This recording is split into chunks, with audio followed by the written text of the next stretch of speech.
நைஜீரியாவில் செயல்படும் தீவிரவாதிகளை ஒழிக்கும் நடவடிக்கையின் ஒரு பகுதியாக அண்டை நாட்டு தலைவர்களுடனான ஆலோசனைக் கூட்டம் நடைபெற்றது. தலைநகர் அபுஜாவில் நடைபெற்ற இக்கூட்டத்தில் பெனின், நைஜர், சாத் நாடுகளின் தலைவர்கள் பங்கேற்றனர்.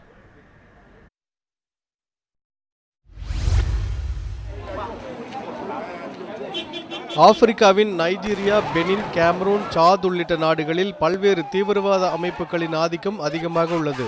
தீவிரவாத நடவடிக்கைகள் காரணமாக இந்நாடுகளில் பொதுமக்களின் இயல்பு வாழ்க்கை கடுமையாக பாதிக்கப்பட்டுள்ளது. இந்நிலையில் நைஜீரியாவில் செயல்படும் போகோ ஹராம் தீவிரவாதிகளை ஒழிக்கும் நடவடிக்கைகளை அந்நாட்டின் புதிய அதிபர் புகாரி அண்டை நாடுகளின் உதவியுடன் மேற்கொள்ள திட்டம் வகுத்து வருகிறார். இதற்கான நடவடிக்கைகளின் ஒரு பகுதியாக தலைநகர் அபுஜாவில் பன்னாட்டு தலைவர்களின் ஆலோசனைக் கூட்டம் நடைபெற்றது. இதற்காக பன்னாட்டு அதிபர்கள் அபுஜா வந்தனர். அவர்களை புகாரி வரவேற்றார்.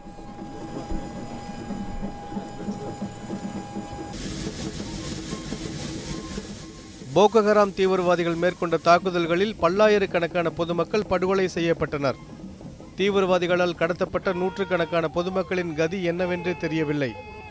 இதனால் சுமார் 15 லட்சம் பேர் அகதிகளாக அண்டை நாடுகளில் தஞ்சம் புகுந்துள்ளனர். நைஜீரியாவின் புதிய அதிபராக புகாரி அண்மையில் பதவியேற்றது முதல் தீவிரவாதிகளை ஒழிக்கும் நடவடிக்கைகளில் அதிக ஆர்வம் காட்டி வருகிறார். எல் துரைராஜ், உலகச் செய்தி பிரிவு, நியூஸ் 7 தமிழ்.